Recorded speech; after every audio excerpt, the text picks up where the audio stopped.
So we want to know how to differentiate our exponential function. We came up with a way yesterday, not really that satisfactory, because in order to work out the derivative, remember we had to work out what was the slope at x equals 0 to work out the multiple. There's got to be a better way. So if y is equal to e to some function, what we're going to do is I'm going to let that function just use the letter u for it. So u is representing some function.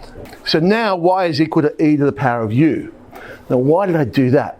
Well, because we came up with that one derivative that when we differentiate e to the power of x, we got e to the power of x. So basically it was the same thing. So now that I've made it e to the power of u, I want to find dy dx. This is where we use our implicit differentiation idea. And I say, well, hang on, I haven't got an x there. I've got a u.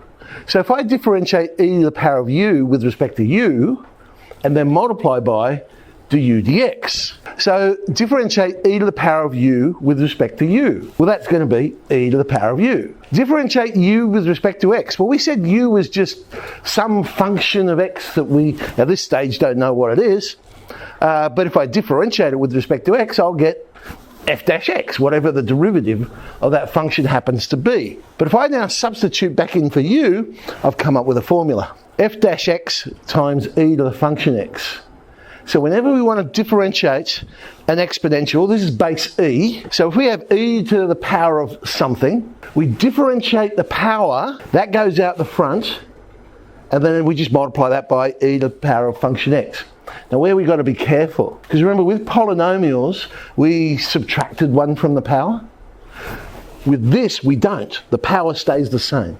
But we differentiate the power, and that goes out the front. Well, that's just if the base is e. What about all the other bases? So what if it's a to the power of function x? The nice thing is, we do it exactly the same, but we also multiply by the log of a.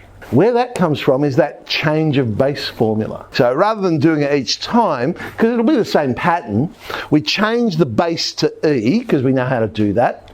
We differentiate that, and then we change the base back to a again. So that's what that formula is basically doing. Fortunately, we don't have to do that. All we have to know is, I'll do it the same as the e to the power, but I'll remember to multiply by the log of the base. And that's the natural log, by the way. So the natural log of the base. All right, so let's look at some examples then. Well, we'll start off with, I guess, the world's easiest differentiation question. If y is e to the power of x, what's the derivative? Oh, it's e to the power of x. That's the easy one. But what about if it's e to the power of 5x? Well, now we know that what we do is differentiate the power. Differentiate 5x, we get 5. And so it'll become 5e, but in this situation we don't subtract 1 off the power. The power stays the same. So it's 5e to the 5x. Differentiate e to the power of 4x plus 3. Differentiate the power. Derivative of 4x plus 3 is 4. So we'll get 4e to the 4x plus 3. It doesn't have to be a linear function. I could have a quadratic as the power. E to the power of x squared plus 3x plus 2. Differentiate the power.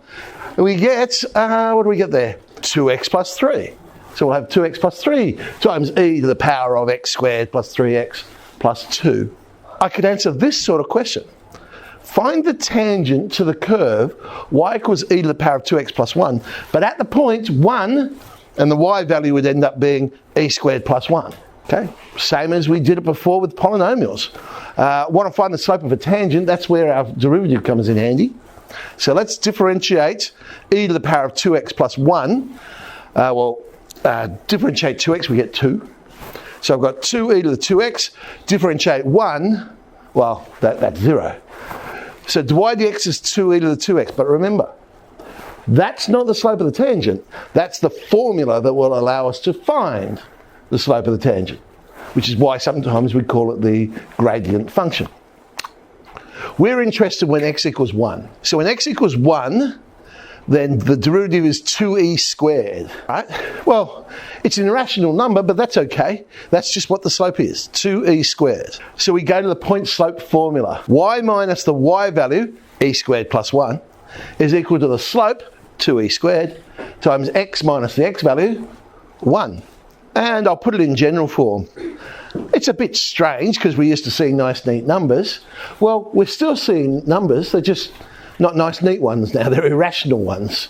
But that would be the equation of that line. 2e squared x minus y minus e squared plus 1 is equal to 0. Y is 4 to the power of x squared.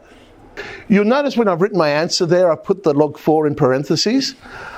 Main reason I do that is if I didn't have the parentheses there, it could look like log of 44 to the power of x squared. If I put it right at the front, it could look like log 42x. So I guess I just put in parentheses to highlight that this is an object by itself. So let's talk about the natural logarithm. It's the inverse function to e to the power of x. So the natural logarithm is the logarithm base e. So it has the same base. So if y is equal to e to the power of x, then if I wanted to undo that, I'd end up with x equals the natural log of y. So you'll notice I've put base e there. You don't have to though. You could write it as ln y, because ln, natural logarithm, or as the French say, logarithm naturel. Or if you just see it with no base, then we assume they're talking about the natural base, the base e. Now be careful though with that last notation, because before we use calculators, when we use tables, if we saw log y, it was assumed to be base 10, because that was the common logarithm that we were using. But now that we use calculators, we assume it's base e. So if you see very old questions, well, they have to be pretty old. Gosh, it'd have to be almost 50 years old questions. But if you do happen to see one, there might be some confusion there. All right, let's simplify these logs then. So the natural log of 1 on e as the natural log of e to the power of negative 1. Now my log laws say I could bring the negative to the front. So I have minus log e.